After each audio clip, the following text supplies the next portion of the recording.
Dude, you were so funny last week. Oh, I mean that hit me. I got like 3 glasses in. I'm like, holy shit, that was good. I got a different one this week. So, what are you doing this week? Black Butte's 27th anniversary. Oh, so it's Black Butte, not Black Butt. Yeah, Black Butte, but Black Bums. Who the hell is this one? Is this one of your neck of the woods again? No, I think that was the one you were confusing it for last time. I think you're right. Yeah, this is yummy. This isn't bad either. This works. I have my garage door open, so if somebody comes in, we'll let you know. Shoot him. We'll let you know. I can see him. I can see him there and there. Nice. I live in Waconia. There's nothing going on here. Hey, Ryan, do you drink when you're doing the shows? Sometimes. Tonight, I'm drinking an energy drink. Oh, dude, I was dragging ass a little bit. Wanted to pep up. Son of a bitch! I forgot mine.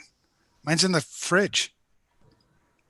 All right, I'm gonna cut out video. You guys talk amongst yourselves, become friends, get to know each other a little bit.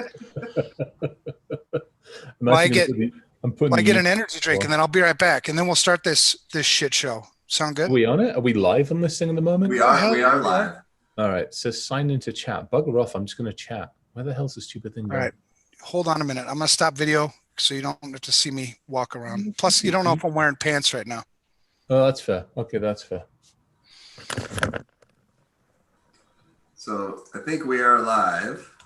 Yeah, it's asking me. I'm signing into the Googles. God forbids. There we go. Now we're up and running. I'll say hi to everybody or whoever is on. Is anybody on? I have no flipping clue. Some watching, yeah. Yep. Evening all. It's about as organized as normal. Well, at least we don't have technical difficulties this time around. I do love the fact we're not swapping channels on a regular basis. That is about. Oh God! We got the bugs worked out. Yeah, tell me about it. I actually have to send this to my mother at some point in time, and just let her peruse through this and her, and I'll get the emails or I'll get something. I can't drink too much tonight. I've got 2 letters of intent to put out for companies, so I have to be at least somewhat coherent by the time I finish. Otherwise, these LOIs are going to be like, look, you're screwed. We love you. Just hand the fucking money over. We got you covered. They probably need to be a little bit more civilized than that. Right. No worries. We got it. Hey, he's back. You're at your ass's cup. What is the Bing? Bang? Bang. Bang. Bang? Yeah, birthday cake bash. It's made by Chitty Chitty. That was a good movie. They haven't screwed that one up yet by remaking the damn thing. And Bed Knobs and Broomsticks. That one, thankfully, is not being screwed up either. Do you guys get that over in this country? What? That? Bed Knobs and Broomsticks. Did you get that movie, or was that, I don't know, when you guys were growing up? Not ringing a bell for me, but I've heard of it before. I don't know what the hell it is. But... Old English movie. Second World War, valiant, civilized, charging kids and grandmother, repel Fritz at the border and all that kind of shit. Now, that was actually that was work thinking about it. We're talking about war, and your topic for tonight is, how we're doing an amazing job of, building war machines. Yay! Autonomous war machines, robots. You got to introduce this one. Yeah, let's do a thing. So, show of hands or faces or whatever the hell you do. Are you for killer robots? Son of a bitch. All right. So one of us is going to have to play devil's advocate. I'm actually going to. I'll say yes. I am actually for killer robots. Okay. Yeah, I'm going with killer robots on this one. All right. So I'm not. Okay. Ryan, which side are you on? What are you thinking? It's so fun to play the devil's advocate. You can't side with Chris. What is the hot I know. No, I'm gonna say I'm against killer robots. I think it's a terrible idea. Why do you think it's a terrible idea? Well, because when you start to remove the humanity any more than you already have from warfare, it becomes far too easy for everyone to be a target. And that's not even before we get into the whole, compromise of the robot, AI making its own choices, deciding we're just, not worth it. Well, how There's about a lot this? of bad reasons. How about this? About 3-4 times a day, Word hangs on me. We can't get a fucking word processor to work, and we're going to do killer robots. Absolutely. All right. Absolutely. Here's the upside. And I actually, so how much I should admit on an open channel. So let's just say, let's talk about this for a second. You guys know I do stuff with the agencies and various other people. So at the moment, when we take a 12-man team and we go, ta-ta, see you later, and we drop them into theater. And then when they come back and they're like, oh, and all 12 of them come back, which is even better. And they come back and go, oh, we got all the stuff. And you're like, oh, splendid. But you didn't get everything. Would you mind going back and get the rest of it for us, please? And we do this numerous times. And we send them in 2 or 3 times. And sometimes it's for a human target. Sometimes it's for a digital target. Sometimes whatever it's for, okay? So a number of years ago, when everybody was dicking around with drones and thinking, hey, these are wonderful things, I'm flying them all over the place, there were a number of individuals who were like, hey, these are really cool. Maybe we can weaponize these. And there was a video that surfaced, I think it was middle of last year, middle of last year, where they were all up on stage and it was absolutely wonderful.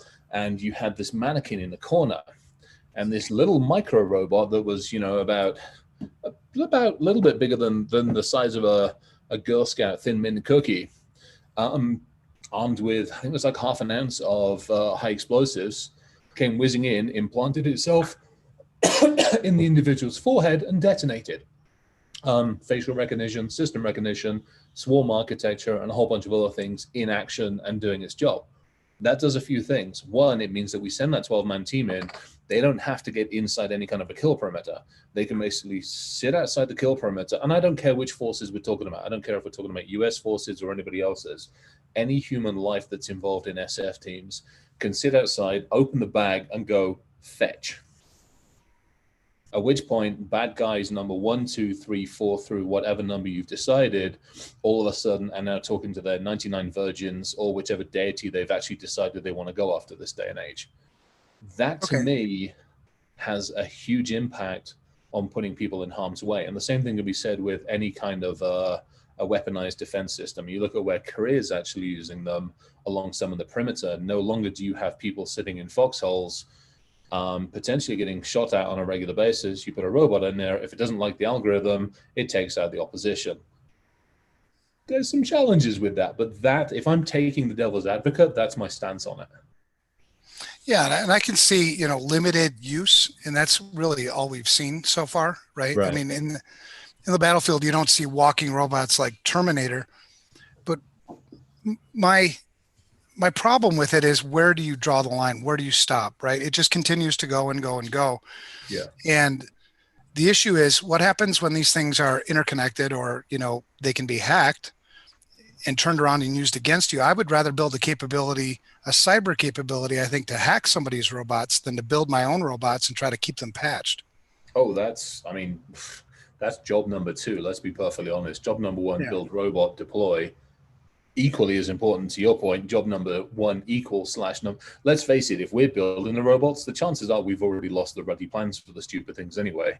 Somebody over in pick your country, roll the blame dice and pick your country. Somebody's already got hold of the sodding plans, because we can't keep shit secret.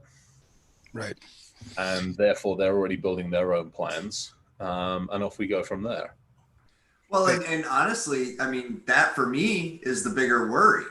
I'm not so much worried about what, certain groups will choose to do as far as automation goes, as far as putting the final kill instruction or decision in the hands of the AI versus the person, right? It's what happens when I whip one of these up in my garage because I found the open source plans on the internet and I cut it loose in the shopping mall. Yeah. Oh, yep. Totally. Right. Unfortunately, people are like that.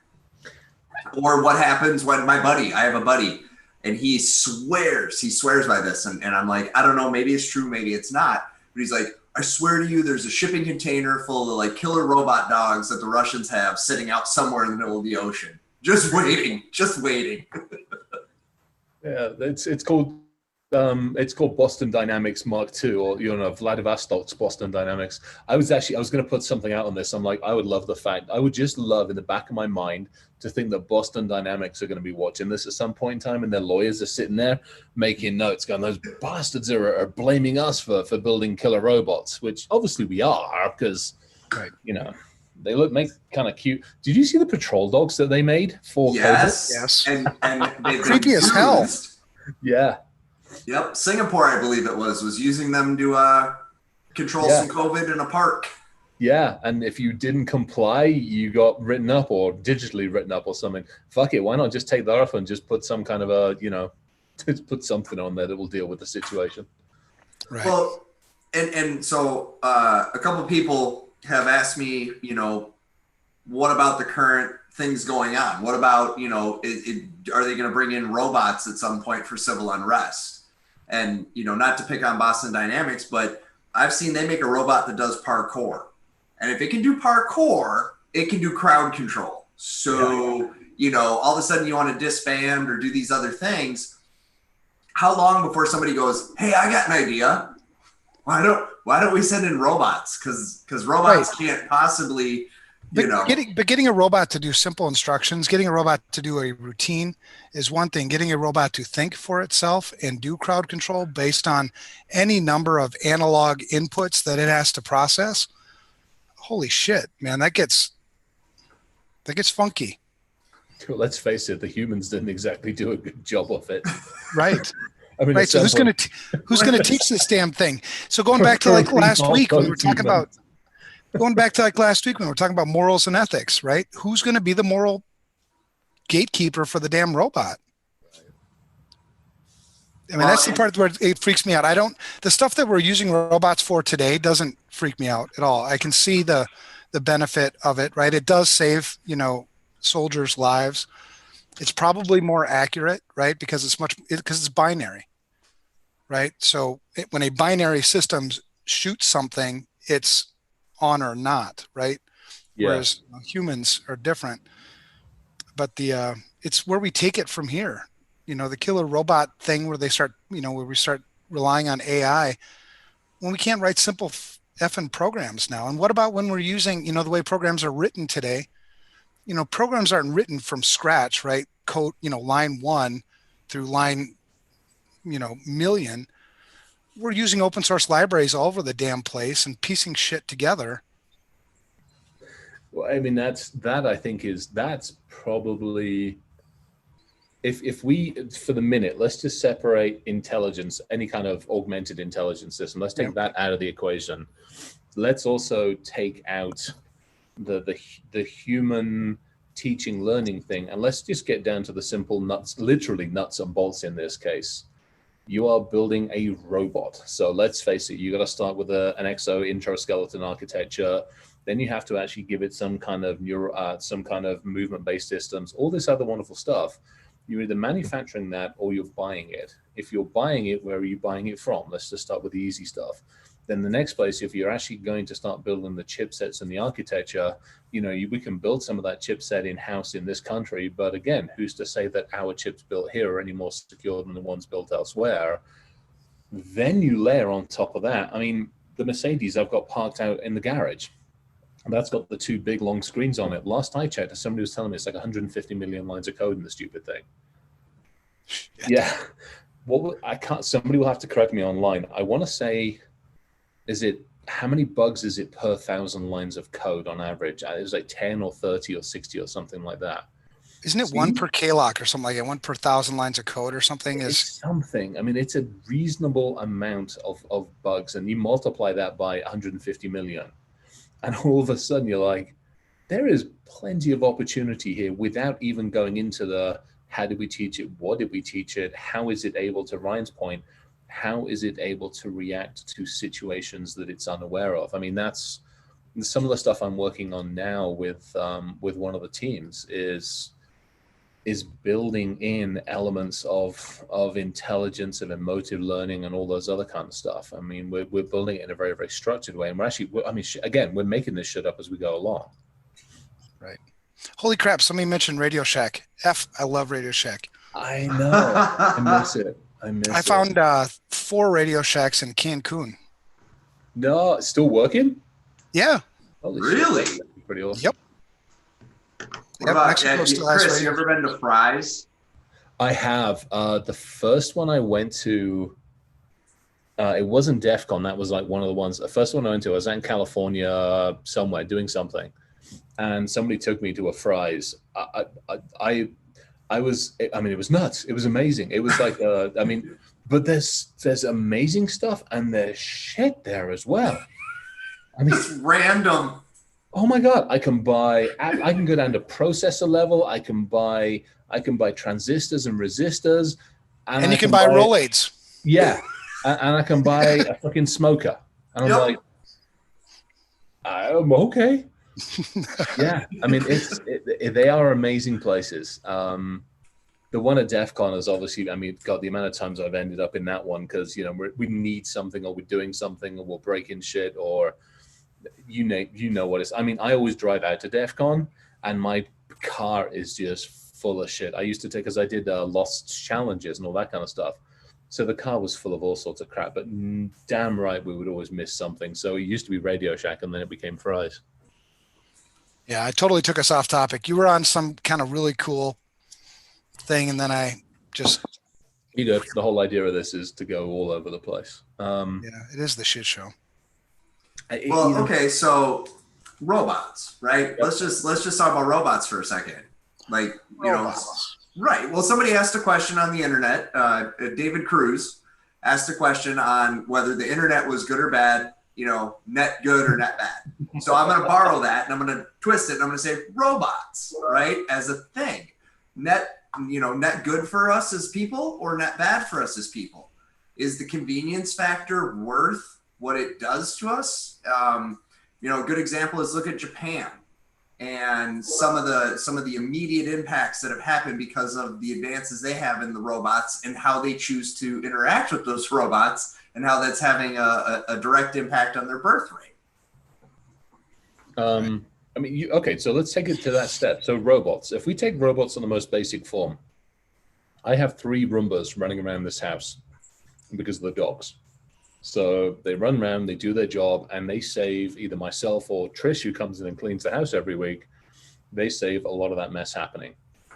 They are as dumb as a box of fucking rocks. In fact, possibly dumber. These stupid things keep getting stuck in the same place. They keep losing themselves. They can't find base, et cetera, et cetera. And there's 2 reasons they're dumb. One, because the intelligent one maps your house and sends it to the fucking internet. And then iRobot sells it to like 25 different people. And secondly, I don't want the thing to be wirelessly connected outside of my house. But I still want the convenience of a robot that can save either myself or Trish doing more work in the house to clean the damn thing. Well, and think about it from, like, you know, I call them normal people, right? You've got security people and you got normal people. Yeah. You know, there's 900,000 of us in the United States. There's 327 million of them. Right. We know better. Hopefully. Right. You know, we think about these things like I will never have Alexa in my house. You know, at least beyond maybe testing it, right, or breaking it or doing something stupid with it. I just don't need it. You know, I can get off my ass and change the channel. I can, you know, the conveniences I get from it, you know, it just wouldn't overrule the privacy and the security risk. You know, I don't trust it. I think it's a piece of shit. But you know, normal people are buying it up, you know, like hotcakes, right? And bunch of people in our industry are buying it up like hotcakes as well, I got to say, and they're justifying it. I mean, that's where it gets really, really interesting. We as humans are so fucking good at justifying things. We really, really are. Especially if those things improve or increase our laziness. Right. Yep. We love convenience. Isn't Oh, obesity like a Trade our thing? soul for convenience. yeah. Isn't obesity like a thing in the US? Well, Yeah. it's getting to be a thing everywhere now because Yeah. of the Western culture of convenience. Right.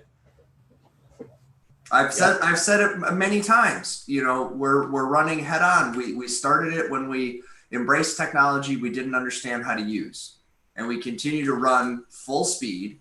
These robots are one example of it.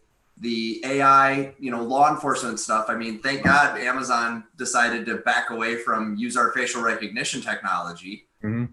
But because that's a robot to me, right? To me, that's a form of robot. Not all robots to me have physical, right? It's making decisions. It's running a decision tree. It's doing things. I know it's just statistical comparison, but it's still a robot. it has for me, it becomes when it has a direct physical output, right. which is somebody gets an alert and they're like, grab that guy, right? So I don't know. I feel like we're on a really slippery slope with some of the advances. And I think Evan's mentioned this before, and I've said it too. It's, I wish there was a pause button for just a few minutes. Just let's hold on. Cause now I'm hearing about a digital dollar they want to introduce, all these other things. And I'm like, are we going to put so much tech out there that there's too many holes for anybody to fix? And then it's just going to kind of collapse on itself. Like, well, we already have too many holes to fix, right?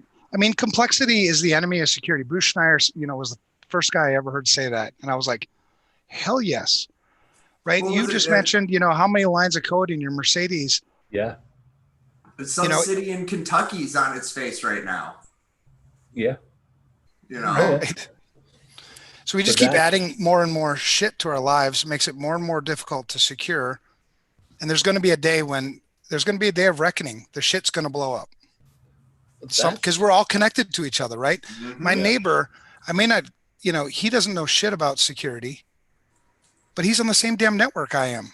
Right. Right.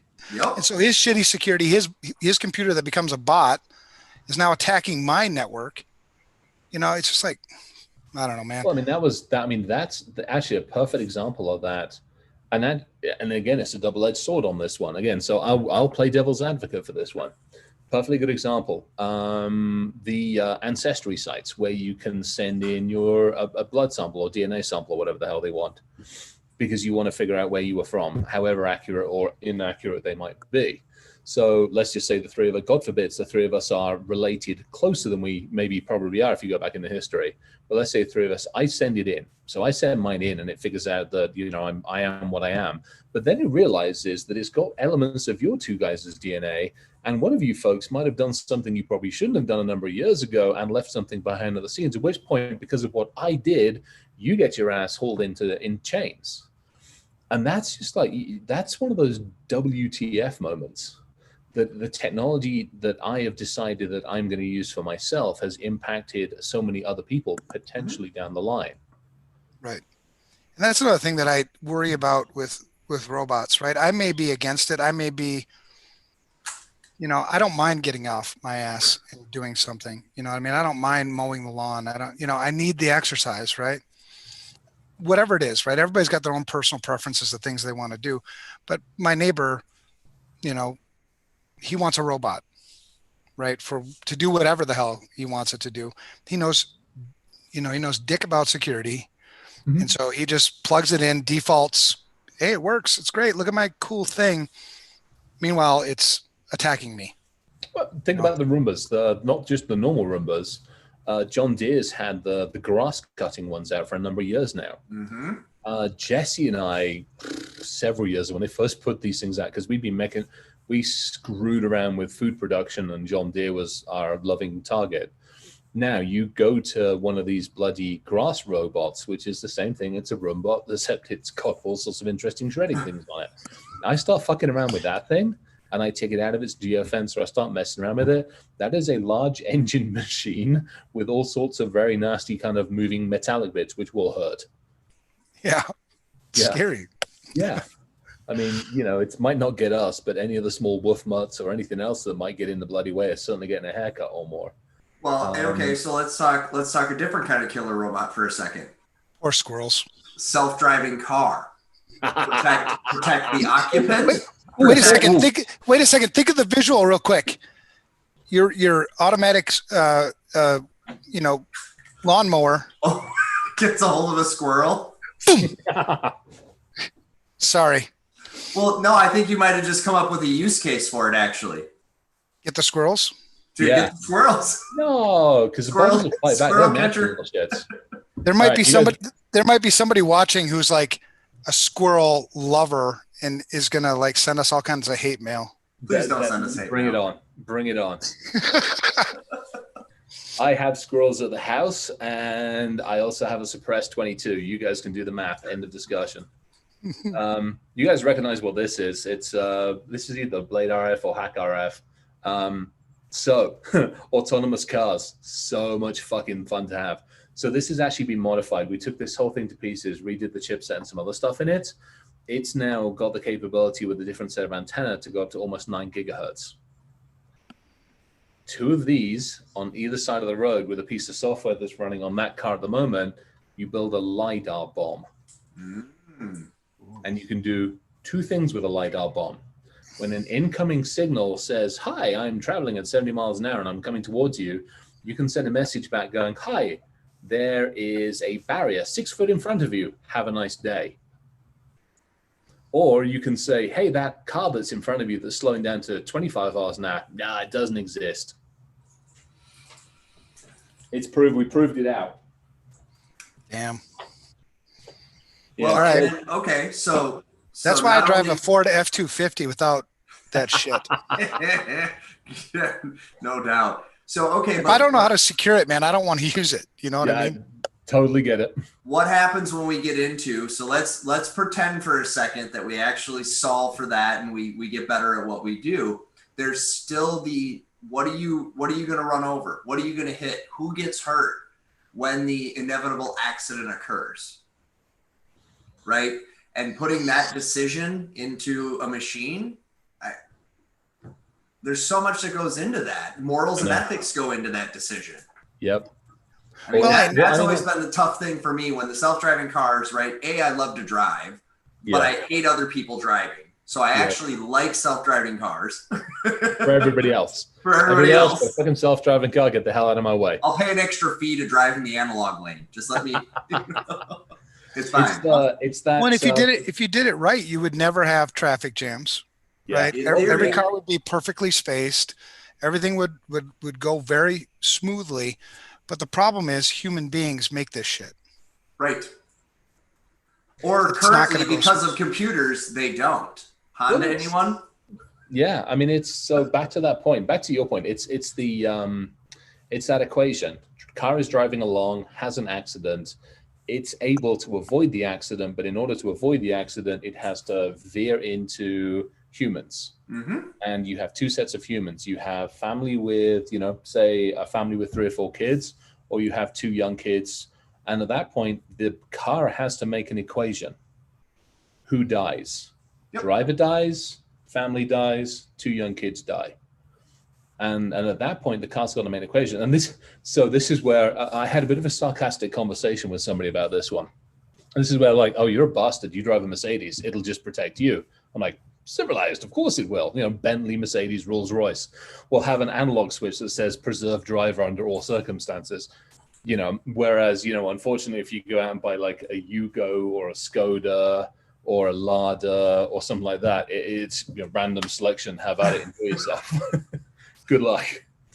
Right. Pay for privilege. Well, now apply that same decision structure to something we're currently thinking about and working on, right?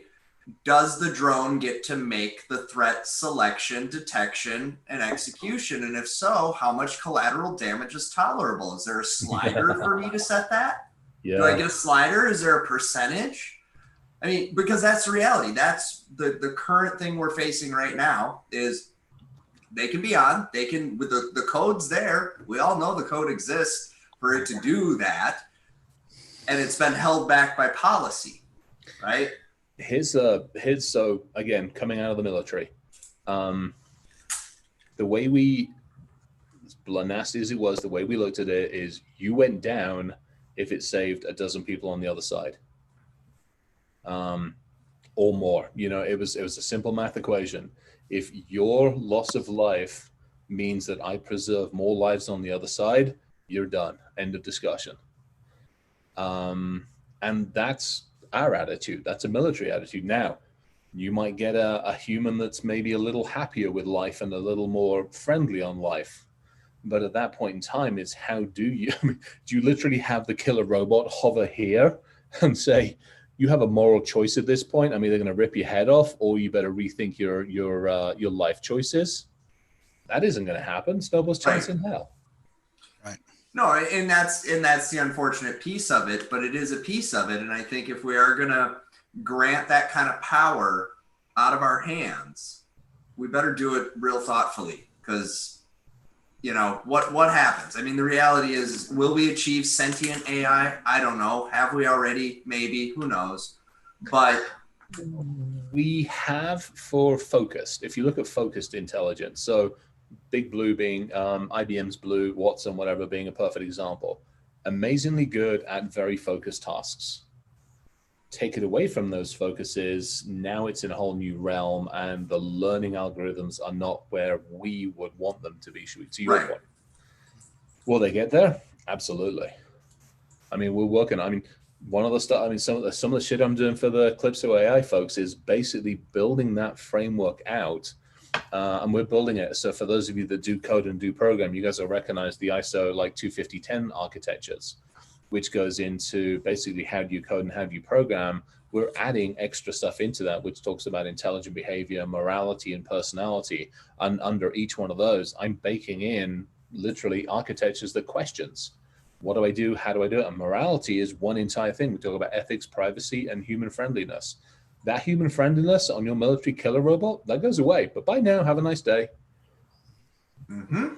Until a kid walks out in the line of fire. And then what does the robot do? Consider it another target, or does it make a moral decision?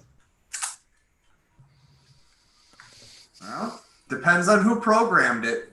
I mean, okay, another perfect example. Again, you've only got to look at how over the years we have used children in battle. Mm-hmm. I mean, it's been going on for centuries. Let's face it. When we first had this and when we first were beating the crap out of each other, we sent them on the battlefields to basically go pick up all the leftovers, one better way of putting it. And they grew into the soldiers, et cetera, et cetera, et cetera. Nowadays, what we do is we strap bombs to them. We tell them they're wonderful kids and we drug them, or not as the case may be, and we send them out in the walking direction. Now you have somebody who is trained to kill another person that looks just like you or I, at an age of you or I, who are prepared to die, and now they're faced with a kid. We have a moral issue with that. A machine's not going to have a moral issue. It's going to do a simple algorithm. Yep. True. We want to give it that moral issue. It's sure as hell I'm going to be able to talk the kid out of it. Right. Or I thought you were supposed to be devil advocate. Oh, I am. I'm open to I'm just kidding. Somebody's coming and walking towards. I'm sorry, and I don't care. I hate it that I offend people. But if I've got somebody coming towards me that's wearing a vest, I'm not going to spend the time to try and figure out whether they really want to pull the trigger or not. You come towards me, you get close enough to a blast radius, you're going down. End of discussion. Right. Right, and I agree. I mean, I would make that same decision. I don't trust machines to. I mean, well, it goes back to what I said at the beginning, right? Part of the problem for me is it's just further separation of humanity. The distance killing, right, at mass scale is so much easier than hand to hand. And I'm not, proposing we go back to Civil War era, stand in an open battlefield, but I don't know. It seems to me it becomes easier to kill when I've got that extension, when I have that robot extension. It's not really real. It's a video game. It's right. Now we know there's studies that the drone pilots who have done that still have a direct impact. They have PTSD. They're not unaffected by this. And for them, it goes even a layer deeper because they get out of the shipping container and then go home and have dinner with the fam. Right. After working a shift in Fallujah. Yeah. Right. So a 9 to 5. Right. Yeah. They're legit, man. Go fly, and then when the shift was over, they'd leave the pod, go home, have dinner. tuck the kids in for bed, get up and go back to war in the morning. Yeah. When you start to dehumanize killing, right? I mean, there's a reason why killing is effective, right? I mean, there's a human element to it that, and you see it today with violence, right? We have levels of violence today that are, far exceed what we had. It seems like anyway, 50 years ago.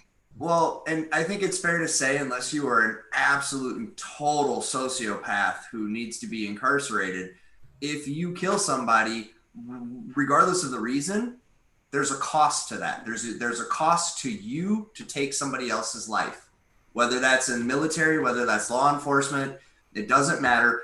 You're going to pay that price. The robot doesn't pay a cost. We put robots in jail. But the robot does. I mean, so here's the thing. How many people do we lose? How many military people do we lose every single day due to suicide? Too many. Wasn't it like 2,000 or something like that? Not a day. Not a day. Number. 20. It was 17. It's now like 20. It's between 17 and 21 a day. Oh, a day. You said a day. A day, yeah. Every single day. Every single day take their lives. And how many of those could we save if we put a robot in their place? Well, I don't know.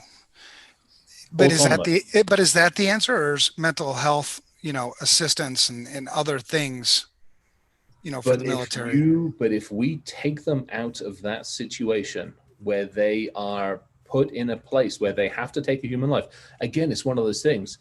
You can run somebody through a boot camp, and unfortunately, the boot camps aren't long. Let's face it, most of the boot camps take in young people, they put them back out, they put a gun in their hand. Yes, they get trained, right? But nobody's fucking prepared to take that first life. Again, unless you are a complete sociopath or, whatever. But, nobody's prepared at that point in time to take that first life. After that, it gets a little easier. But that first... So then what happens when you lose the feeling of taking lives? It makes it so much easier to take lives. Would you just keep taking lives? And then when do you stop? It's a numbers game. It's a war. When do you stop? When do you stop? When the other side waves that white flag. Well, if they don't wave the white flag, you just keep killing. Yeah. I'm playing devil's advocate, remember? No. Yeah, right. I get it. No, and such as war. Okay, so I'm gonna spin this out for a second. So what happens when the leaders, the shitty leaders in charge, decide there's no human cost? America could care less if I send 10,000 robots to commit genocide because there's no soldier coming home in a body bag. So we good, right? Yeah. We need that resource. I need that island resource. The South China Sea got some issues. I'm deciding, no human cost to doing this because I can throw machinery at it. I mean, and that for me is another big scary thing is I know that's what'll happen. I mean, realistically, if they had the ability today to put humanoid robots on the street that could actually control crowds, I guarantee you they'd be doing it. And this is where it gets interesting. This is where you don't end up with conflict, because I'm going to send my killer robots to the South China Sea. What if they don't get there? What if the intermodal system gets hacked? What if the transportation system gets hacked? What if China's robots don't get there because we're in their system? And by the way, they probably gave us the chip, so our robots have gone on strike. They switch sides and join up. Yeah, pretty much. It's like the age-old. It's like, when. Let me rephrase this. How do I put this? If any of you are familiar with how the United States sells some of its munitions and its military armaments, there is rumored to be, and we'll leave it at rumored to be, that an F-35 couldn't fire a missile against another F-35, especially if it had the stars and stripes on the damn thing.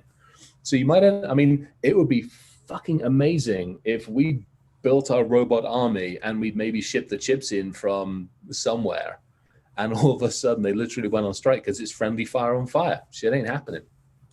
Right. I mean, where are them chips coming from? Yeah. We outsourced that to that industry quite a while ago. Well, we have one company in the US. But don't worry about it. Supply chain security is airtight. Oh yeah, no, it's fine. I got TP for days. What you talking about? Yeah, we got that one covered.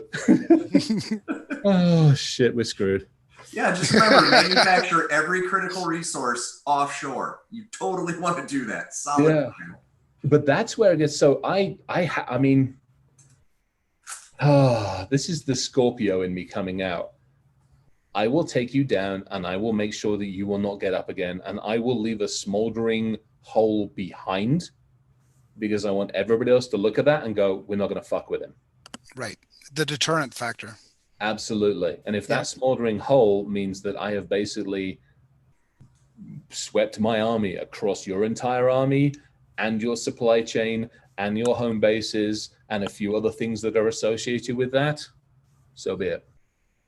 Well, and you're touching on the issue, because that is the way of thinking of this nation state, other nation states, pretty much any nation state that's got the ability to have a dog in the fight. Yeah. Look at what Russia did. I mean, look at Russia, Second World War. How many millions of their people perished because life at that point was thought of as cheap. Mm-hmm. I mean, you fast forward to all the other wars that we've gone through, the conflict, the African conflicts that we've had where life is cheap.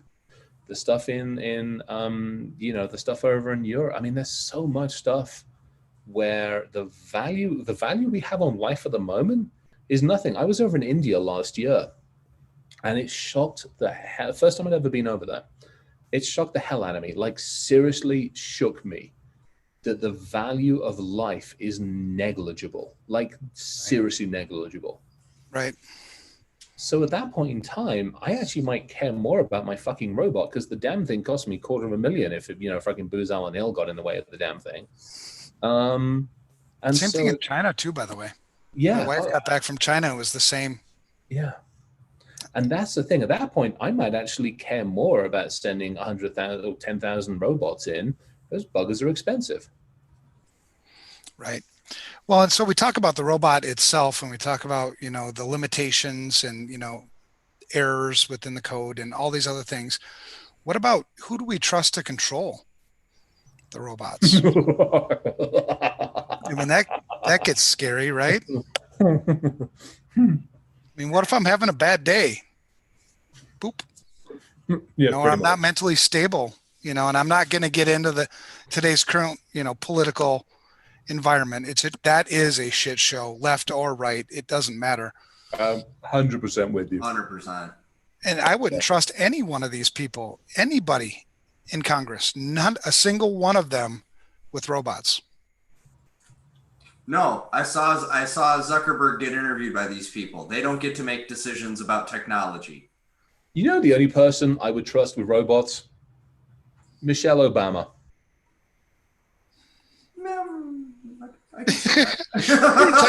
You're entitled to your opinion, sir. Just saying her. Nobody else on that side of the world. I'm gonna say Oprah. I would trust Oprah. Okay. Yeah, I can't disagree with that one. I cannot disagree with that one. Yeah. She gets to make the call. Oh man.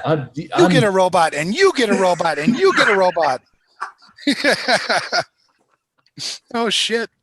There we go. Perfect. We have just solved world peace. Give Oprah the button. Yep. I think it's a good idea. What if we made all our robots look like Oprah? Oh man. We wouldn't have war. Everybody be sitting in the middle hugging. Yep. I'm loving this. Oh, fuck it. We're done. Actually, there we go. Yeah, we need people. Okay, there. Oprah, if you're listening, which you probably aren't, and if you ever get this, your lawyers are going to get it first. Let's start with the easy one. Yeah. If you are listening, we want some help coding artificial intelligence for machine weaponry, please. Yes. Yep. Oh, God, that would be awesome. Somebody just said Mr. Rogers. I think he's dead. That's another, actually, so in all fairness, if you're ever struggling to model any kind of good behavior, Fred Rogers. Just go to your inner Mr. Rogers, man. That guy was spot on. I don't have one of those. That's the problem. But you got to watch more of the episodes. You got to build up. Sometimes it's not naturally there. You got to. I know. Oh, man. Absorb it through osmosis. Yeah, I'll work on it, probably. So we've all seen the movie Terminator. Do you think robots end up, if we go down this path, keep going down this path, if you were to look as far as you could see, is that, I mean, it seems, it seems possible. You know, I'm gonna say I don't think that the humanoid killer robot will be prevalent. They might make a few models. It seems highly expensive and complex. I think you'll see more purpose-built stuff like little microbots with micro explosives that just, you know, fly at you. I think if you think about the cost to kill ratio, right? Yeah, those things are not expensive. And they're not. you think, you think of the advances that we're putting into those things as well. So advanced flight dynamics, swarm capabilities, all of the swarm logic capabilities of decision-making process, situational awareness, the ability to share information, harvest, all those other kinds of things. Better life, better longevity, survivability, all those other kind of amazing things. Yeah, I mean, and they operate well in the urban environment. Oh man, they operate wonderfully in the urban environment. When you see those, highly swarms of, when you see those swarms, man, that shit's freaky. It is, but just like the damn dog. Yeah. Oh, I'm not disputing that at all. Absolutely not disputing that at all. I would shit myself if one of those damn robots came in. I like the dog. The dog doesn't intimidate me as much as the humanoid one, though. That's because that thing could like do some stuff. The dog's backflips and yeah, there's some amazing. But again, okay, so it's go back to the interesting part. See how we make robots in the same way as ourselves. You know, to me, it's like, why the hell are we doing that? Why?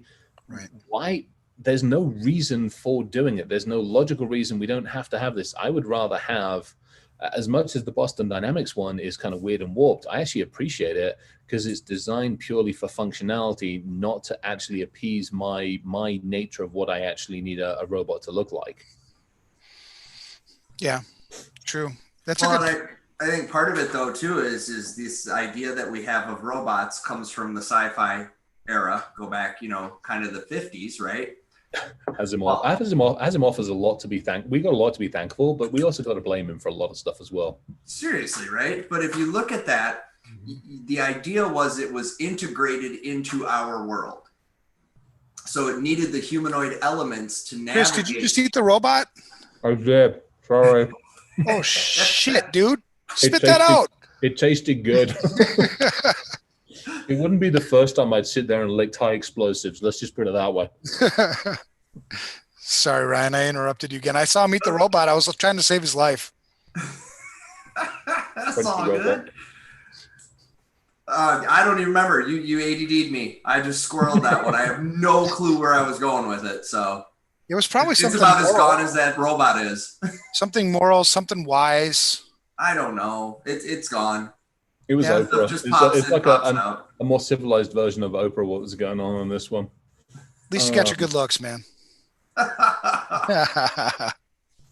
All right, so back to killer robots. Killer robots, let's do it. Back to killer robots. All right, so here's the thing. Should we start building one? Well, let's not go there for a second. Okay. Well, I built a killer Roomba. The Roomba was awesome. I actually built a Roomba with a grenade on it. That was fun. They've got one with a Claymore. Yeah, they've got ones with Claymores. I built one with a grenade on it. It was a ton of fun. I want to see it. Where's the video? I got pictures. I'll put them up at some point. We ended up years and years ago. We took one of the early Roombas, and we gutted the thing and ended up putting like a pony and a pineapple in the damn thing and powdered it and dropped it into a company. Freaking hilarious doing pen testing with a Roomba. Just fun to do it, and people just let the thing go. Like, oh, it's weird, and it's harvesting all the data. It's so much freaking fun. The grenade one was a little more sketchy because a grenade with a pin and wire on a Roomba that keeps bashing into things didn't make me very happy for a while. So yeah, all good fun. Did you detonate? No, I wasn't allowed to. I haven't actually been up north yet to go mess with it. I should detonate the damn thing at some point. Yeah, because I don't want the video unless you detonate. Yeah. Jem won't let me set Claymores off here because apparently it'll annoy the neighbors.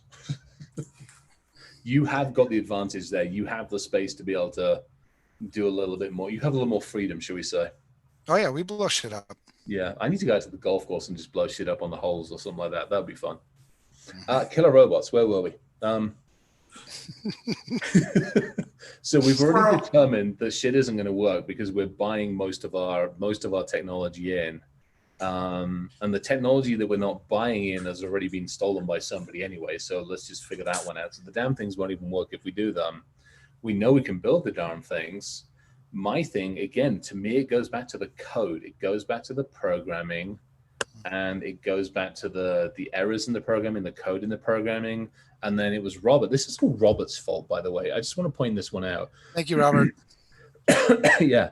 It goes back to the comment that was made in there, which was, somebody said something. I'm like, look, it's just going to take one single open port or one single wireless connection for an update, and it's screwed. Absolutely. That's all it takes. Yeah. Yeah. And I think that's my biggest concern too, is I don't trust anybody to code error free, because you can't. Right. I mean, any complexity in code at all, and it's going to have errors in it. So here's an interesting one on that one. So take this, let's go forward a year or two. We've always talked about an augmented intelligence system or an actual AI system. You've got to look at what some of the forward-thinking organizations that are really pushing the limits on the AI side of the world, and how they've come up and they've developed a language structure that is very different from ours. What I would love to do, and something that's 12 months away at the moment with some of the other stuff that's going on, is literally put an augmented system at some of the languages that we have, and literally say, make this shit better. But even at the root of the augmented system, you coded that. That's also going to have errors. Yeah, and it's the paradox. It's like, how far away do you have to get for that error to be literally next to negligible? Right. But if that error doesn't result in the death of someone, I mean, I like the robots. Trust me, I will embrace. Matter of fact, I like robots so much, I'm trying to build one that fetches beer. Oh, sweet. And I'm using the Lego platform to do it, because I want to be able to port it over. But, so I like them, but my beer fetching robot is only going to know, how to fetch beer. It's not going to hurt me. It's not going to, right. And when I finally get it finished, it's going to look at me and go, you look like you've had a bad day. Do you want a beer? And then if I'm smiling, it's going to say, you look like you've had a great day. Do you want a beer? Right. So it's really easy programming. And then the error code is going to be fetch beer. So no matter what happens in the cycle, you're going to get a beer. I'm going to get a beer, right? Or you're going to get a squirrel. And so to that point, to tie off of what you guys were saying about no such thing as error-free code, but I believe you can set safety traps in the error handlers that prevent unsafe conditions. Right. It's that self-aware. But it's never been done. Again, it's something that we're building in. It's the stuff that we're building in to the intelligence architecture, which is the ability to learn and very carefully improvisation. So if you start looking at collaboration, and again, collaboration inside an augmented system is A doing what it should do, and if it's not, how does it tell B or what's B doing? And so all of those levels, to me, that's where a lot of the architecture I'm building in is who's watching the watchers. Inside an augmented battle bot, for want of a better way of putting it, could you have the machine version literally of a soul of that? What are you doing? Are you sure that's are you sure that's the right thing to do? By the way, this is what your code says you should do. Why the hell are you doing this? You've evolved, you've learned. Have you done it right? Where's the correction? Where's the architecture on it? How do you understand whether your learning is, it's like that AI system they put on Twitter a year or two ago, that they were like, hey, it's a good learning system. And like within 24 hours, they turned it into basically a Nazi-loving, bastardized, hate everybody on the planet kind of system. And they're like, oh, shit. Well, they did plug it into Twitter after all. Turn it off. Turn it off. No shit. Exactly. Didn't Facebook had an issue where, if I recall correctly, they had an AI. They created two AIs that started to talk to each other, and then they began to optimize their language so that they could communicate more efficiently, which caused us to lose visibility into what the hell was going on in the first place. Yeah. Because it turns out computers don't speak human, they speak computer. Right. And at that point, should we actually care? This is where it gets to it. Again, we have this superiority complex. And I think that's what actually, you know, again, kind of pisses me off, to be honest. We're not. We are nothing more than another rung on the ladder. It just so happens this is our millennia for doing it. Why shouldn't we build an intelligent system that becomes that next level rung on the ladder? The hope is it looks at us, pats us on the head, and tells us to go take a seat. By the way, here's a beer. The fear is it gives you your beer, but it's laced with strychnine, you know, so take your pick at that one. Well, I think that is the fear, right? Extinction. I think it's legitimate. But let's face it, we suck. I mean, come on. Not right now, are we? No. I mean, come on, as humans. Come on, man. I don't suck. I got a Harley. I got a beard. You've got a Harley and a beard. Yeah. We as humans suck. Yeah. Think about it. What are we doing to this world? What are we doing to this planet? Are we good custodians of the planet? No. Well, no. I mean, that's. Well, now we're getting into something deep, like good and evil, and. But at that point, if we are going to evolve, do we evolve? We can't. How many freaking times have we as an industry tried to do the right thing, tried to teach, tried to have communications, tried to have discussions, tried to do it, and at the end of the day, I'm like, fuck, what's at the core of it? The rutty human. Right. And so, but if we're at the core of it, then that means everything that we create is also going to have that flaw. No, because not if you give it the chance to learn and evolve. I don't think you can, because you still created it. It's still a human creation. We have this thing that every problem we solve, we create two more. That's just human nature, right? And so you create this thing, and on the surface, it seems like, wow, this is awesome. It learns by itself. It does its things, and we're so limited in our understanding of the world around us, and we're so limited of, you know, thinking down the road. I seriously doubt that we could ever create anything that's not flawed, that we could ever create anything that doesn't have evil in it. I just don't think it's possible. I don't want to create something that's not flawed, because that won't ever happen. What I would love to do is create something and give it its own ability to learn and make decisions. Let it decide what is the value of life. But all those decisions are going to be binary. Yeah. But we're not. Humans aren't binary. We're animal. Back to my killer robot. Why shouldn't we be binary? Because one of the things that makes humans beautiful, and we're also flawed and shitty. Yeah. But, you know, and even at the core of our hacker culture, right, is our creativity, our ability to think outside the box, our ability to try things different. Computers will never, they'll emulate that for sure, but they'll never do that. Why would they emulate it? Why can't? Because they're binary. But you build a decision matrix in there. Still binary. Humans aren't. We're never binary. We're always influenced by mood, influenced by certain external factors. It's never cut and dry for us. It's never. But that binary decision could still be based off of more criteria. I'd also argue you can base that off of more criteria than even we understand. So again, back to the killer robot. Killer robot, situational, perfect example, situational awareness, okay? So let's say killer robot's on guard. Let's say it's the South Korean killer robot. Killer robot's on guard. Somebody's running towards it. As a human, our instinct is based off of all sorts of things that we've had in our past, maybe based off of our history. Our instinct is somebody's running towards us. Maybe they're running towards us with a gun, okay? That person's running towards me with a gun. As a human, what am I going to do? I'm going to shoot him. Let's be honest, 8 times out of 10, I'm going to shoot him. The robot, with a facial recognition system and with awareness and with enough information that it can make a binary decision, realized that the gun that person has is actually issued by the South Korean military.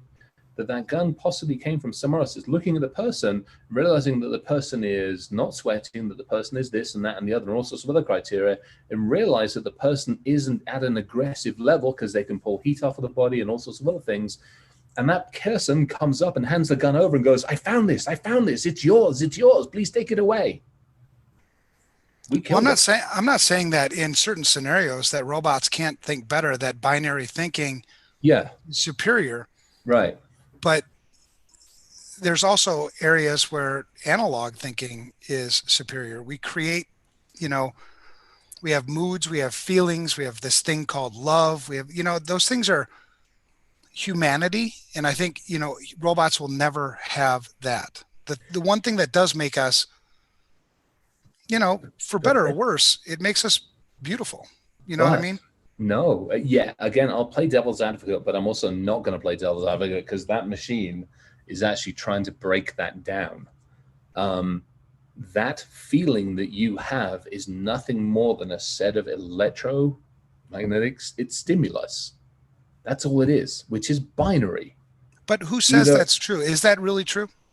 Good question. I don't know. That is going to be a question for you and I and Ryan and a whole lot of other us at a certain point in time in the future. I mean, let's face it. It is definitely. But actually, we're going to talk about this in a lot more detail on the next episode. Ooh, what are you getting into? It's analog human in a digital world, which I believe. And in that one, Ryan, you'll have to be. Chris took devil's advocate today. Next week, you have to take devil's advocate, or will I have to? I don't mind taking it. I love being devil's advocate, but I'm not. I mean, I try and do it mean. I don't know, man, but I love you so much that it's like I hate arguing with you, but I love it too. You know what I mean? It's like, well, you have to debate it because here's the deal: as the third vote in the group, if you will, right? You're both right and you're both wrong, right. And that therein lies the problem. It's so the whole reason we want human robots because we like things that look like us. Don't believe me? Go look at sculpture. Right? Why did we carve all this stuff into the things that look like us? We like to do that. We like to be in control of things and dominate things. Robots give us an outlet for that. I mean, there's so many human factors that aren't. And Chris, I will be very impressed if you can actually get to a point where you solve for what are that collection of binary events that comprise the color and the analog, if you will, right? I'm a vinyl guy, okay? Yeah. I will fight you tooth and nail to the death that my LP sounds 10,000 times better than any garbage you can produce that's digital. I don't care how many filters, I don't care what you do to it, it's never going to sound the same. Subjective, and that's what I love about it. All subjective. Right? But that's another thing that humans are good at. We're good at subjective. But I don't want that. I might kill a robot. I don't want subjective. That killer robot needs to be objective. Sure. Because again, if you put it back to the person that's running towards you, behind that killer robot is an entire camp of people asleep because they're trusting that killer robot. And if that killer robot is subjective, it is arguably more likely to make a mistake. Because that's what makes us humans. It depends on how we define a mistake, right? I mean, you could make a whole series of binary mistakes that are very objective, and then you're down this path of just shit, Totally. But in theory, that's where my secondary processor in the robot's going, are you sure? Are you sure? No, I don't like this. Overwrite, go back to, Sure. So that to me is where, again, somebody set up on that, the neural firing, that to me is simply a binary 1 and 0. We just haven't isolated it. And whether the killer robot's intelligence system isolates it or whether something else isolates it, again, somewhat devil's advocate, but somewhat not devil's advocate, to me, that's what I want to isolate. And I want to take the best of that and go, now I want to build a very focused robot that's able to do that without all the other baggage, without all the other stuff of the human side of it. I want to get rid of that. I don't want it. And one of the things that it's kind of crazy about just human beings is we think we know so much more than we actually do. right? We think that this is how the brain works, and we think that it's just a bunch of synapses and they fire and boom, boom, boom, boom, boom. And it's like, well, then cure fucking mental health, cure my depression, cure my, suicidal thoughts, cure my. Right. If you know how all this shit works, then why would we even have these things? Why don't you cure that? But we don't. Because we're still figuring it out. We've got bits of it. I mean, so we've got bits of it. I mean, I'm working. There's a team I'm doing some stuff with where we're working on Alzheimer's. Yeah. And I mean, we got bits of it, but that's it. We got bits of it. We know how to influence it. Perfect example in the Alzheimer's, epilepsy as well. Mhm. Perfect example on the epilepsy. Some of the embedded chip architecture to actually recognize when somebody's moving towards that epileptic system. Is we can watch it, we can monitor it, and we can do something to fire synapses and fire tech that actually stops that from happening. It's freaking brilliant. But that was so many years of fucking work, and it's the complexity level of that. And then you go into depression, you go into PTSD, you go into suicidal stuff. That's a whole other piece together. And by the way, it's not just this bugger up here. So much of our thinking is done here, and our feet and our other sensory systems. We haven't got a fucking clue. Right. And I think that's the part that I'm not necessarily against robots and doing the research and trying to figure these things out, because I think that's also another thing that's a human element, right? Curiosity. I want to know how this works. I want to make something better. I want to solve problems. The fear is, I know that I think this way, and I know you think your way, and Ryan thinks his way, but I also know that there are a shitload of people out there that make a lot of assumptions, and they will defend those assumptions to the death that this is fact and that's bullshit. Right. And so then they'll make decisions based on these assumptions, and then you'll end up with some. And if it's commercial, right, then it's speed to market. Yeah. Shortcut. Oh shit. And even in a lot of the research, and I think the research is super admirable. I mean, I love it, right? Because your heart is in a place where you want to end people's suffering. You want to help people. And that's amazing. But I know just the way science works that there's observational science, right? So you do something, what happened? Oh, that happened. Okay, adjust. And, you go down these paths. And then I also know that science itself, when a human is involved with it, becomes flawed, right? Because how many times have we found out something later that we thought science had proven is false? You know what I mean? And not just that, but modern science means I've done a study with a sample size of 1 and I never revisit it, and that is now dogma, doctrine, and fact. Right. So, but here's my deal. Can we just not weaponize every new tech before we even know how it works? Right. If we just totally just wait a second. How does it work before we weaponize it? Because that, but I know the answer to my own question, which is that's where all the funding lies. Well, and I put the LinkedIn post out on that one as well, as guess what? We just found a new and innovative way to actually leap off of the fucking cliff like lemmings. Yeah. We do it. And there is a lot of fun. I mean, we don't need robots to kill ourselves. Right. No, we are really good at it with a new and fun way to do it. It's definitely a new and fun way to do it. Yeah, that's true. This is an awesome discussion, man. I love the fact that you played devil's advocate, because I learned a shitload, from. I'm happy to. And it's tough because there is a part of me that definitely is playing devil's advocate, but there is definitely a part of me that's whether we like it or not, and I think this is maybe where it comes down to, whether we like it or not, it's going to happen. They're petitioning for a treaty to say no killer robots, and let's face it, this country isn't the best at signing treaties and sticking to them at times. And other countries maybe will sign treaties and then behind the scenes in a little lab buried in a basement in the middle of a fucking hill will absolutely ignore all the damn treaties just in case anybody else is doing the same thing. Which means we're going to develop the hell out of them anyway. Exactly. And if you look at what's out there, I mean, in the UK, the British teams have obviously got some stuff out there. The US have got a bunch of autonomous systems. But the argument at the moment is there's still a human making that final kill decision. Mm-hmm. I will be intrigued to see. I got to be honest. I'm not worried about the killer robot scenario. What I am worried about is when freaking not just NORAD but SOCOM and not SOCOM, like all of the various different Air Force people that are looking after all of our wonderful missiles sitting in the ground, not too far from my neck of the woods, when they're saying, "Hey, we want to actually start putting a networked version of the architecture in place, and we're going to centrally collect it back to here." And I'm like, what the fuck?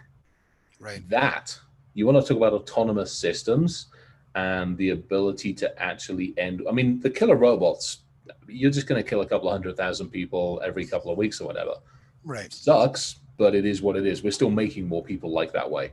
Right. You want to start basically connecting all of the missiles that we have, all the nuclear shit that we have in the ground, so to a centralized system that you promise is going to be off grid and air gapped and shit. I'm calling bullshit. I am calling bullshit. Absolutely. I'm like, you want to fucking hack something to end world? That'll do it.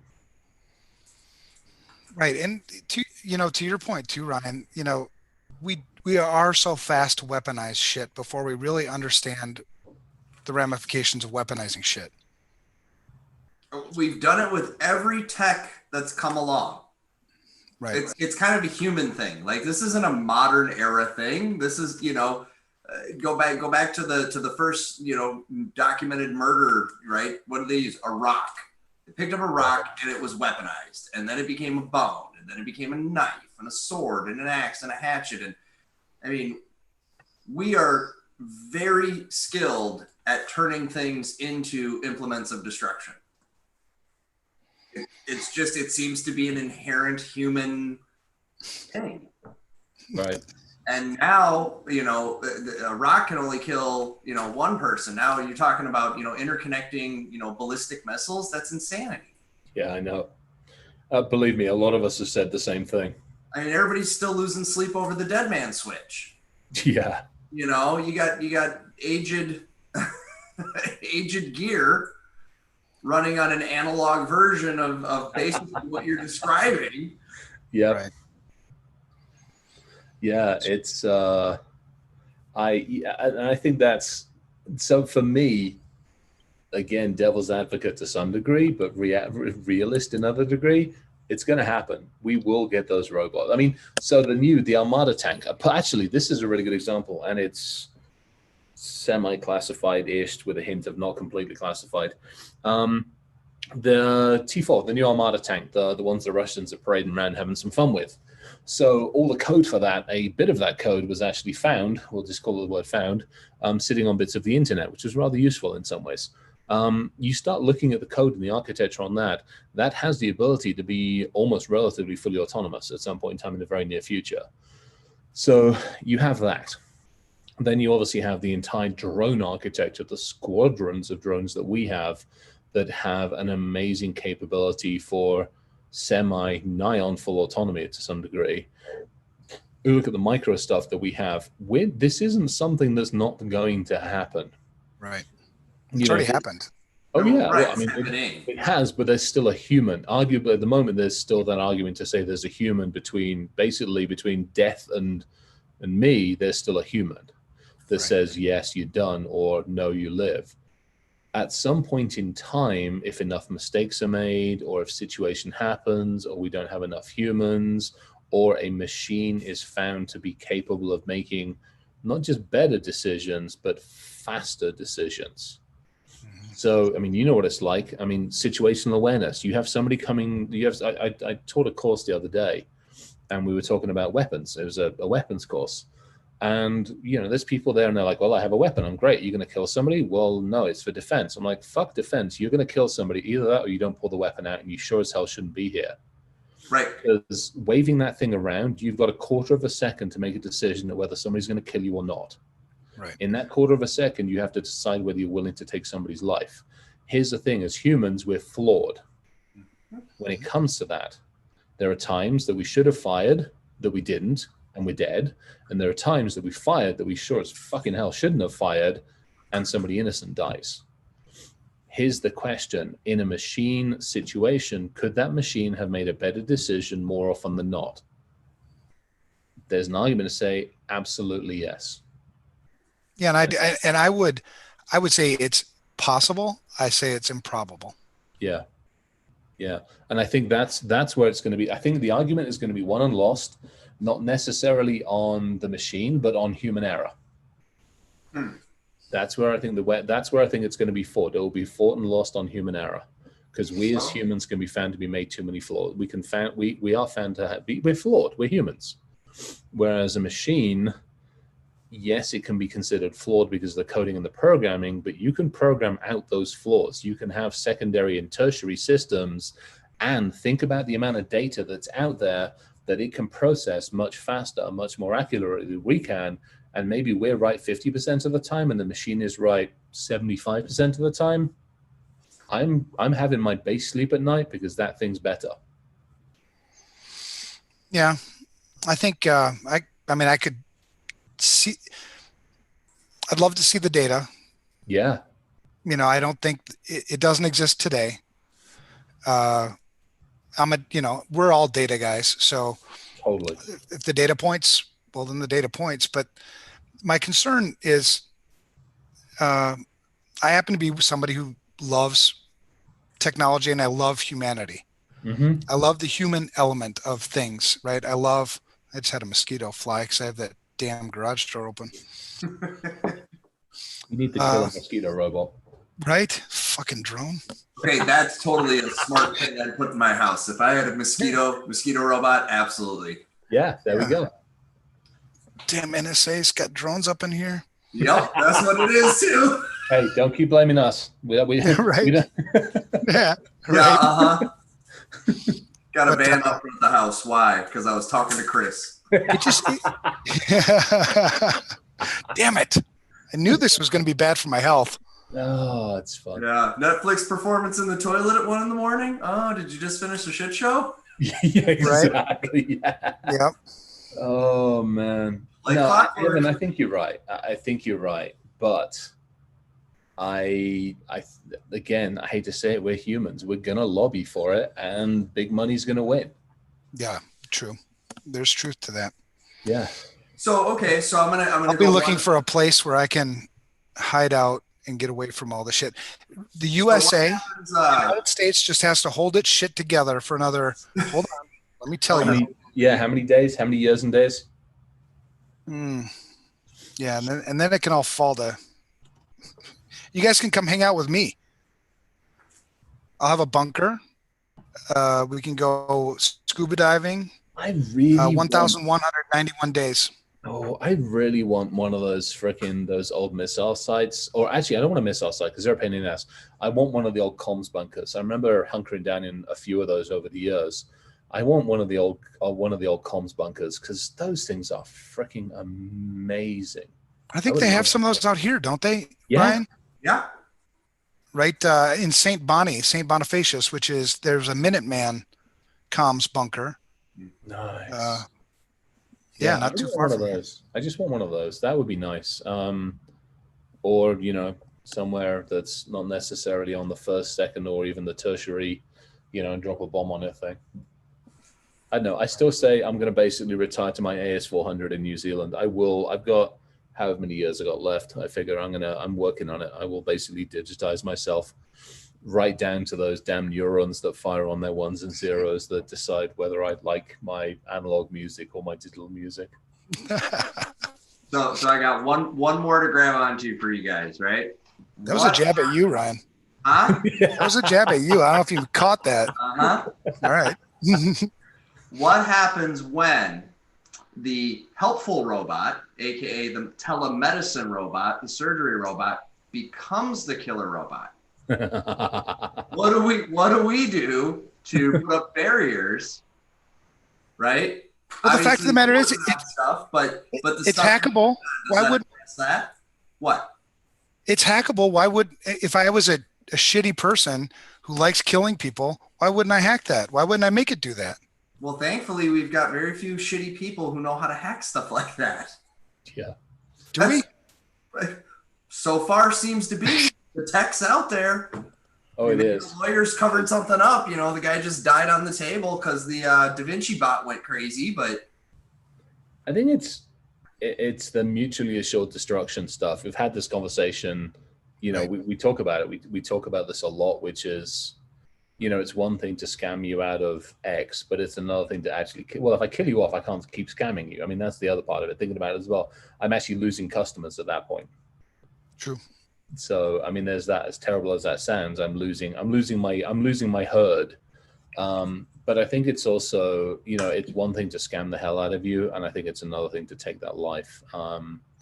You know, to your point, I mean, I've done a number of things on those sides of things as well, and man, you're really fucking careful on those because you want to make sure that nothing is going on. Because yeah, as much as I dick around, I have a value for some people's humans' life, especially the ones that aren't involved. right. But You know, what a great ransom. oh, did you guys see? I put a LinkedIn post about it. You know, we've got everybody's medical records. We know who has insulin pumps, pacemakers, and all sorts of embedded tech. I put a post out about it, and it got some interesting reviews, which was, I'll send you, and basically a couple of years' time, I'm going to send you an email. And it's going to be a very nice email. Hi, have a nice day. It'll be spelled properly in a good American language. And it'll be like, you know, hey, I recognize you have an insulin pump or you have a heart monitor. Here's the serial number for it. Please feel free to pay 1,000 equivalent of 1,000, only 1,000 US dollars into this Bitcoin, and I'll leave it running. Mm-hmm. Otherwise, I'll turn it off. And that's Well, it. and I think I think you're prophesizing a little bit there. I think it is Oh, very yeah. realistic that we will see that Yep. in the not too distant future. Right? Absolutely. Yeah, absolutely. I have absolutely no fucking doubts about it at all, because everybody that's got the ear implants for hearing, they're all doing, you know, a form of like BLE and stuff like that. You take Oh, the those, smart tooth. yeah, all that Yeah. stupid shit as well. You Who take puts a those cell little, phone inside your mouth? oh God, don't even.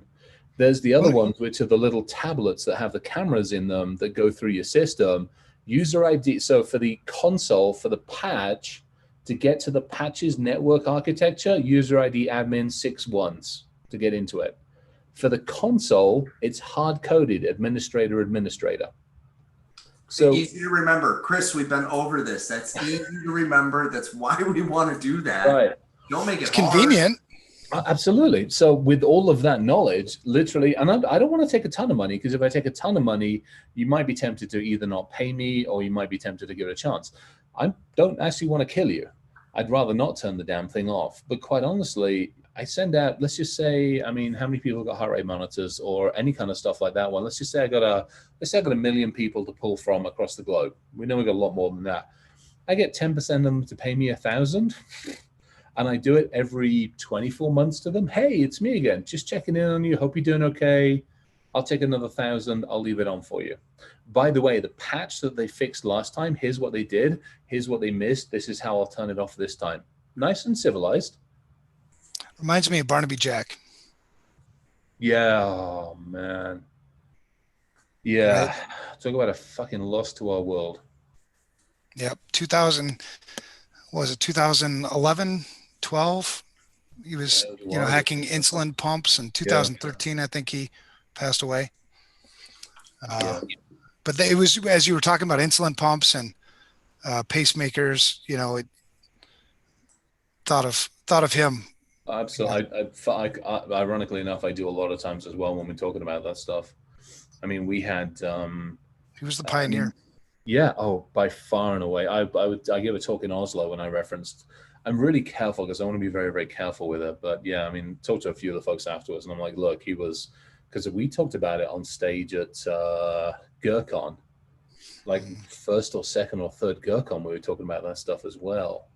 And it's not changed. I mean, there's more and more and more of that stuff comes along. And so, again, okay, so go to the killer robot scenario.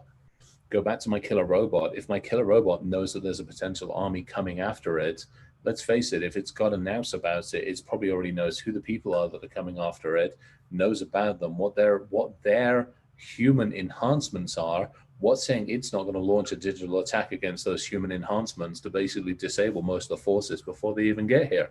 I want that. Bring it on. Right. No. Yeah, good point. Well, I think there's just like anything, there's a case to be made. There's perspectives on both sides. And I think it's healthy to have debates about these things and to talk about, these things. I think the biggest, probably the biggest concern was the one that you brought up, Ryan, where just weaponizing too fast, right? I mean, we're going too fast. They just are. I think we are. I think we're exceeding our ability to make reasonable decisions based on experience because we're in territory where there is no experience. There is no frame of reference. We're like, we built it. It worked. Make more of it. When we say we can't even code shit right. Right. I mean, fuck. I was on a client meeting today and they were like, well, how do you know? And I'm like, we're making this shit up as we go along. Right. You can't tell me it's like that we've thought through consequences when 5 minutes ago it was on a whiteboard. Right. Now it's a prototype. Yeah. You really liked what we did. And we all know the old adage, if you show it to the wrong person too soon, it goes from prototype to production instantly. Yep. Yeah, I think it's absolutely. And I mean, that actually is a really interesting consideration, which is why take the money out of it. Take the fact that, yes, sometimes, unfortunately, I got asked by some interesting individuals about this thing and they want to take a look at it. I'm like, no, I don't need it in those hands. I don't want it. You want to go develop it your damn selves. This isn't going in your hands, whether you like it or not. But why do we automatically go down that route? What makes us do that? To your point, what makes us pick up that rock and decide, hey, not just it's a good hammer to actually bash things together, but hey, this would be really good against somebody's head because I like their fucking rock too. Why? What is that about us? Why haven't we changed over the, 20, 30, 40, 50,000 years? Well, you're going to get us talking about Jesus again, man. Yeah, it's kind of where that goes for us. No, again, different philosophy, but I have zero problem with that conversation. Yeah. Well, and I guess, for me, that is how I make sense of all this, right? Because that's a really tough question. Why would we be geared towards this destruction? Why? And if I wasn't able to root in what I believe to be true, I wouldn't sleep. I'd be a nervous wreck trying to unpack some of that. So for me, to be able to root in what I know to be true as, the way that the Bible says and that, the experience that I have with Jesus in a non-religion context, but in a relationship context, allows me to kind of go, I guess we're built that way. And then when I look at the history, it just reinforces that because it appears we were built that way because we've been doing it all along. So I don't know. But that's what makes me question humanity. We talk about evolving. To me, I would argue that the next evolution is an augmented intelligence system that can argue against that could look at somebody and go, that rock, this could make a really cool tool. And I'm not going to bash you over the head with it, and actually make that decision and stick to that decision. That's where I think you look at where we are from an evolutionary standpoint. I would go that route. I would say, hey, we can do that. But that means we have to look at ourselves in a mirror and go, we are not where we think we should be. Right. Well, and it's kind of the circle again. It's somebody else will make a robot that will take that rock and bash your head in. Yeah, I know. Freaking Canadians. I mean, seriously, bunch of warmongering bastards. Hey, up here in Minnesota, we protect you from Canada. You're welcome. Right. It's a tough job. We'd all be playing hockey and drinking beer right now if it wasn't for us. I know. It's just the truth. Oh dear! Raul just said it's hard coded in us, and I don't think so. I want to know. Again, this comes back to the geek in me, the hacker in me. I want to know. I want to know where that freaking DNA is, where that synapse is, where that freaking neuron is, and I want to start asking it really awkward, nasty ass questions like, why the fuck do you always point me towards war? You know, it's I put a post out yesterday or this morning, whenever it was, about the oceans and how the digital ocean of data that we have is arguably now the sixth ocean. Mm-hmm. And like we fucked up looking after the first five, and we sure as hell aren't looking after this one, and we haven't learned. And again, it just pisses me off. There is a big part of me that honestly wants to get rid of the human race. I think we're terrible. We are horrible people. We really, as a race, as a society, as individuals, there's some amazing people. But like as a race and a society, yeah, we do get worse in groups, don't we? The bigger the you group, break that group down. Yeah. For yourself. But it's just I don't get it. We can see the problems, we can see the issues, we can see what we're doing, but we still fucking do it. And that's where I'm like, I want my killer robot, because my killer robot won't do that. What if your killer robot that gave out paddlings? But your killer robot will kill you. Killing people. I might deserve it. I mean, let's face it. I've done some stupid shit in my time. I still pollute. I drive a V8 twin turbo fucking Mercedes Benz. I drive a Range Rover when it works that does 11 miles to the gallon. If I was nice and I was friendly and I cared more, I wouldn't drive a hybrid, because those things dig out mountains to power the fucking things. I'd ride a bicycle, but I don't. And so that gets 41 miles per gallon. Nice.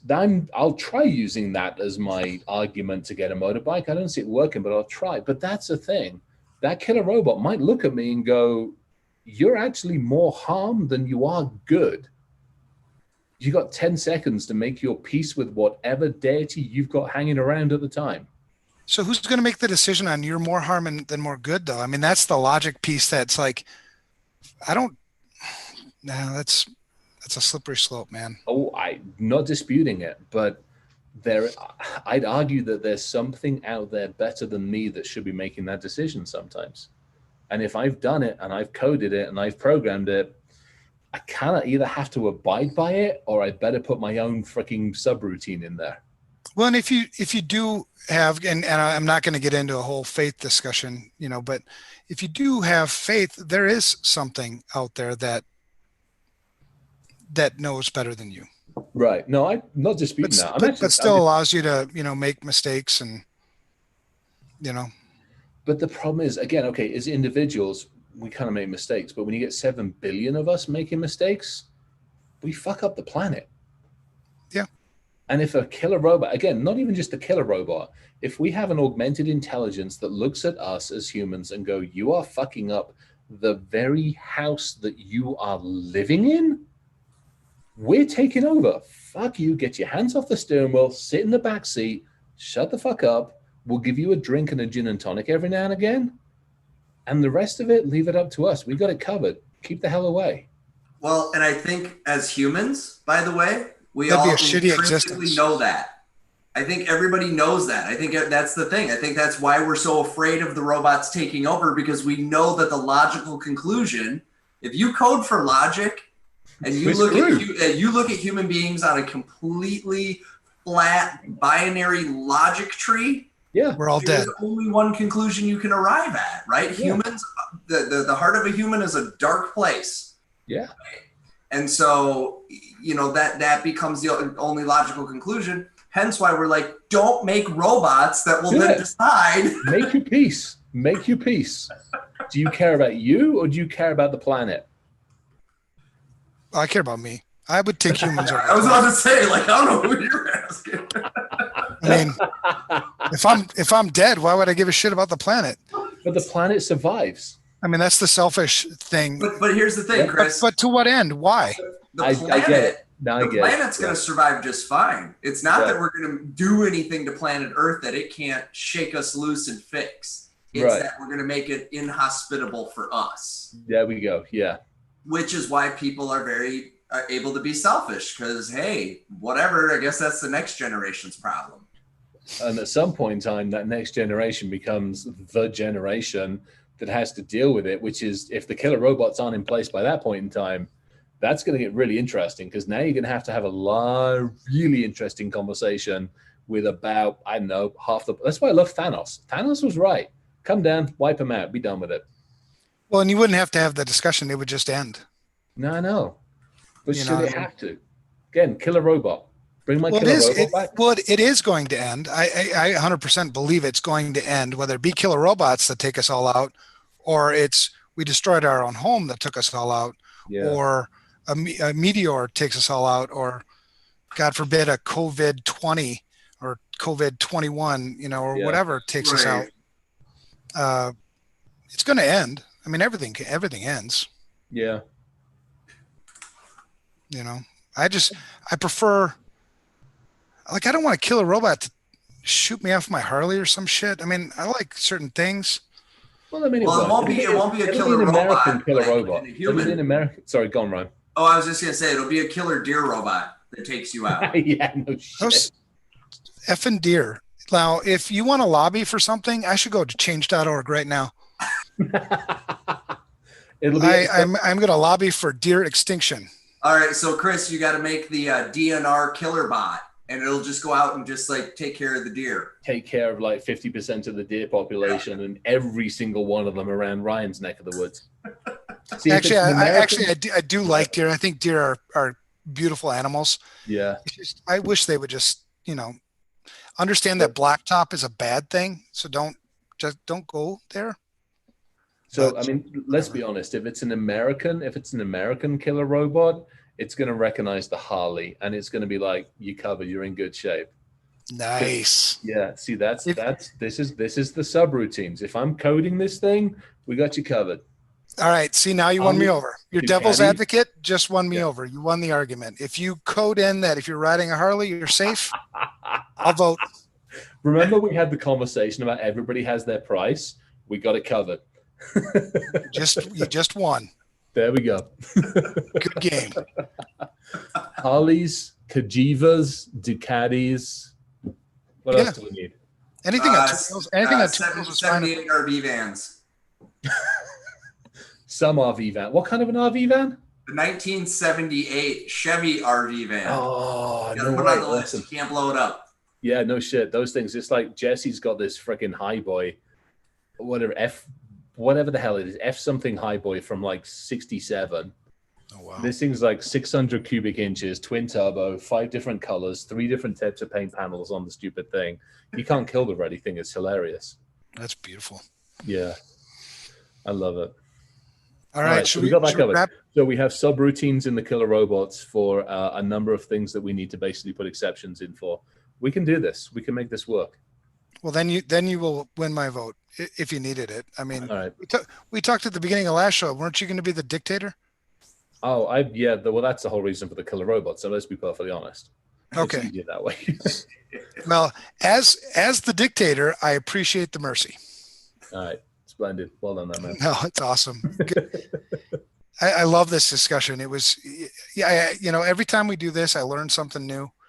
I think the important thing is to come into for me anyway, is to come into these things with an open mind, to understand other people's perspectives, that I don't have all the answers. Shit. I don't even have like 3 answers. I don't even know what I'm going to do after this show. I got 2 otherwise to do. And I've only had 2 of these, so we're in good shape. I won't be turning around and asking them nasty questions. Dude, that was hilarious last week. I love the fact. What was it? I'm gonna hack drunk until my legs come back or something. Oh yeah, I mean, I literally sat down for 45, 50 minutes, and I was sitting at the keyboard. I did some interesting stuff. Well, yeah, there was some crazy shit going down. It was fun. Let's just put it that way. There are a number of folks around the planet who are currently still listening to Hamster Dance. That's awesome, man. So next week it's you, Ryan. You got it next week. I got next week. And it sounds like it's good. We're going to segue off of this. We're going to talk about human. We're going to talk about the analog human in the digital world. I think we have a modem issue, gentlemen. I think there's a disconnect between being this messy, gray, complicated, colorful analog human who's not necessarily binary, although Chris has interesting opinions I want to unpack next week on the potential that it could actually be binary. Trying to navigate a digital world, and we're doing it wrong because we're not approaching it in the same way that we approach our physical life. So that's what I want to talk about next week. Interesting. Yeah, you know what, honestly, behind the scenes, listeners, feel free to keep on this one. I wouldn't mind some homework, some interest. If you've got some reading stuff on this one, I wouldn't mind some homework on this one. I'll pop you a couple links. I've got a few. Share with me too. Yeah, functional MRI studies on how the brain processes risk that are pretty fascinating. Yep. And a few other little things. So I'll take some stuff up. I mean, some of this is net news. Did you say processing risk or processing RICS? Well, processing risk because Rick might present a risk. See, I typoed in my code. I thought you said RICS. Rick's, yes. So that was rickets. I just cut out for a second. All right. Man. So yeah, so that'll be a fun one. That's one that's been banging around in my head for about 8 months now. Because I was like, why does no one get it? Why? What is the barrier? What is the barrier to getting the average human to care? And then I went, wait a second. What if they're literally not processing the information the same way? And in fact, the care thing is a big one. I really want to explore that one because that honestly is part of the reason I'm charging off down there are days I've just given up with humans. I'm done. I literally am building something for the machines to take over because I don't know. We were upstairs earlier watching the Apple screensaver, playing music, and the Apple screensaver comes on, and there's one that goes up and down one of the beaches, Monterey Beach, on the Apple screensaver on the Apple TV. And I did an amazing podcast webinar thing yesterday with Chris Hagnati and a bunch of other just amazing folks. And we talked about kids and kids at risk and kids being abused. And, this thing's scrolling by. And I said, I'm like, so you realize all these wonderful kids that are kicking around on the street, 1 in 9 of them is either A, being abused or is going to be abused before they hit teenage years on the internet. And I'm like, how the fuck do we get parents to think, to pay attention, to realize, to understand? Because I don't fucking know. I haven't given up, but I just don't know. Short of tapping each one on the side and smacking them upside the head with a cricket bat, I just don't know. So yeah, I'm up for some Q&A on that one, big time. Yeah, and I want to know, as much as we can figure it out, why, to Chris's point, why do people wait for something bad to happen before they actually take action when they know that something bad is going to happen? Yes. Why the fuck can't you be proactive? Yes. Well, and gentlemen, that's the heart of what I want to get into next week, which is I do not believe that the lizard brain section that processes, or actually I think it's the frontal lobe, I'll have to recheck my notes, but the part of the brain that actually processes risk and gives you what I call the pucker effect. See, nothing on the internet's ever given me the pucker effect, but real life has. And I've seen things on the internet that didn't affect me the way that when I saw that exact same thing in real life. And so that, I believe, is the core of the problem, is the disconnect, that we're not actually getting the physiological responses. That's my opinion, at least. I don't, like I said, I'll send you guys the research that I've. You basically have to do what I'm doing with that. You know what they say about opinions? Yep. Opinions are like assholes. Is that true, what you were talking about, puckering? Yes, I was. Okay. It's that feeling you get right before you hit a deer? No, I didn't get that feeling. I didn't get that that feeling. feeling. You hit the deer. We can unpack that. There was no time, man. That damn deer was there before I knew it. I puckered after I hit the deer. Well, there you go. I puckered when I hit the asphalt. But yeah, I mean, because Chris, this, anyone that's been near, around, you have been either inadvertently exposed to garbage, you've been exposed to it as part of a job, whatever. Yep. And while that is awful, awful, awful, it doesn't have the same hit because it's missing. Binary. It's just binary. At that point, it's binary. Exactly. It gets processed as a binary experience. Which is why I think people are so willing to engage in that material because it doesn't feel like there's consequence. It doesn't feel real. They don't get that sickness in their stomach as if they were, I don't know. So we'll talk more about that next week. I don't want to blow the. No, this is going to be good. I'm looking forward to this. So basically, we're plugging ourselves into the net. So I'm looking forward to this. Yeah. All right. I love it. That should be a fun one. Hopefully That the is going to listeners be good. like it. Good show, you guys. Have a great Friday. Have a great weekend. Love you. Be safe. All right. Everybody, you guys too. Everybody's listening in. That was listening, is listening. Thank you very, very much. All right. Thanks, everybody. We'll see you again next week. Definitely. Take care, everybody. Bye. Take care.